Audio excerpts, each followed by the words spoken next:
Hey, what's up, everyone? Morey Croson here, and today we're going to be taking a look at the sprinting improvement from Sha'carri Richardson from high school into her professional level. We'll go ahead and hop right into it. So, big thing that stands out when looking at her running. So, we have here on the right when she was in high school, and then we have this is from Miramar Invitational from last year. She actually ran a 10.5 here.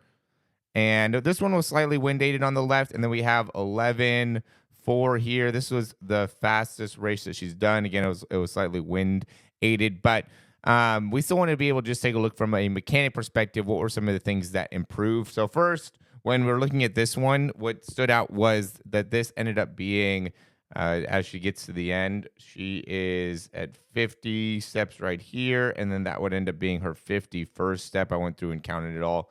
And then when doing the same thing with her here, this was going to be her 49th step right here. So she cut about a step, maybe a step and a half. And depending on if she really stayed with her running, she might have been able to cut off a little bit more. But again, this was slightly wind aided, so that's going to help her in being able to cover a little bit more distance. We've already done stuff that has been able to kind of confirm that. And so when we go back and we look at the big difference in from a technique perspective, what stands out to me was just being able to look at her foot contact time and just like how she is with her feet as she's striking the ground. So we have here, for instance, she's landing, she's at like 14.75, all right, looking at the bottom.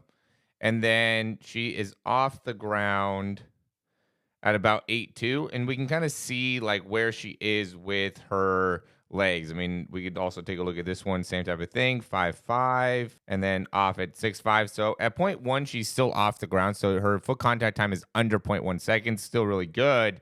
But when we look to see her here, the difference ends up being that when she's landing, she's still off the ground in, that same kind of time period. But let me see if I can go a little bit further and we can kind of see as she's coming off the ground, she's a little bit more underneath herself here, right? So watch as she's coming off the ground. See how that knee stays bent back behind, where in the video here, we could see she's a lot more back behind with the leg. She's not as quick in being able to bend. And also when she's striking the ground, it seems like she's striking the ground a little bit more kind of out in front of her hips, where here she's doing a really good job of being able to land a lot more right underneath her, a little bit more powerful there within those foot strikes. And I think that ends up being the biggest thing that stands out is, one, she's keeping the foot a little bit more underneath her in her backside.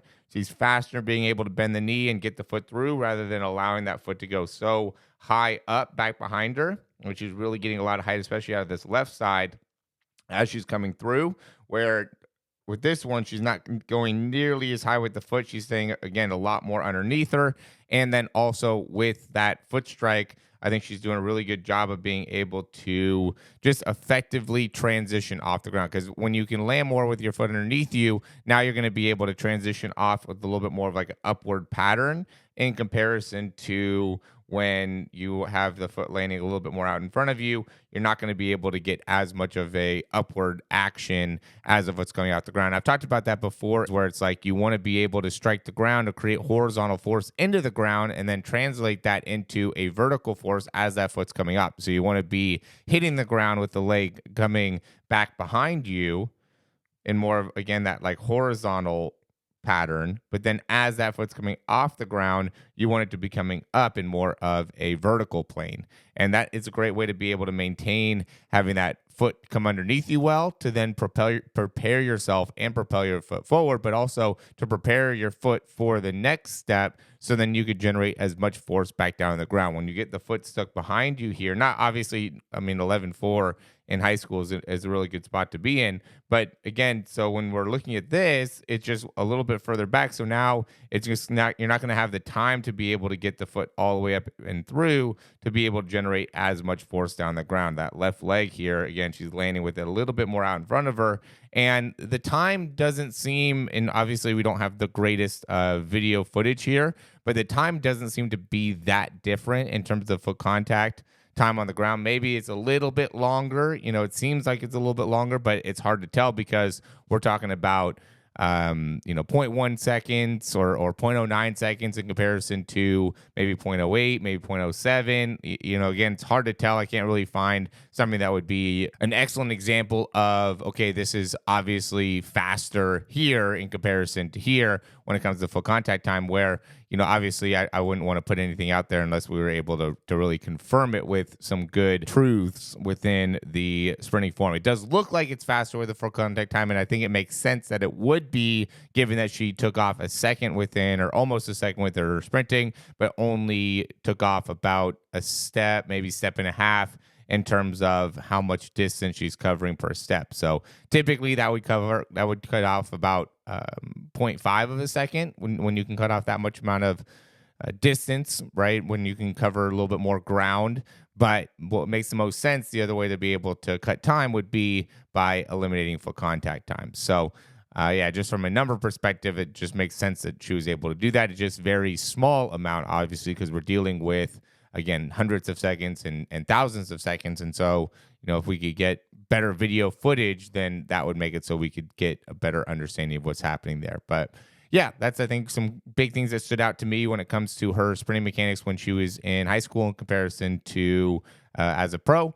If you like the information, click that thumbs up down below, subscribe to the channel. If you have any questions, comments, or recommendations, you can leave those down below. Also, check out the description if you want to find a little bit more about our breakdowns, what we do with our speed programs, how we can help you in improving your speed as an athlete, make it so you can continue to get better, and make it so you can get a better understanding of what you can do as an athlete to improve, whether that's drills, exercises, or just get a little bit more clarity within your sprinting mechanics. We do all that. We make it very easy for you to be able to understand and implement it, and very also specific in terms of what some of the data behind your sprinting and what can we objectively improve that will make a big difference within your ability to run fast. So again, if you like the information, click that thumbs up down below, subscribe to the channel, check out some of the things we have in the description. Thanks for watching. We'll talk to you soon.